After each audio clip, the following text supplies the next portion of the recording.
Габдулла Тукай, Әллүки. Ишеттем мин кичә берәү җырлый. Шын безнеңчә матур, милли көй. Башка килә уйлар төрле-төрле. Әллә нинди зарлы, моңлы көй. Үзлеп кенә әйтеп бирә, татар күңеле ниләр сизгәнен. Мискин булып торган 300 елда тәкъдир безне ничек изгәнен. Күпме михнәт чиккән безнең халык. Күпме күз яшьләре түгелгән. Милли хисләр белән ялкынланып, сызылып чыга күңеленнән. Хәйран булып тыңлап тордым. Ташлап түбән дөнья уйларын. Күз алдымда күргән төсле булдым.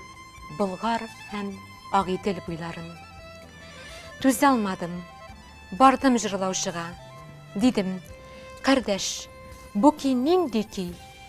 Җавабында милләттәшем миңа: "Бу көй була", диде, Әллүки.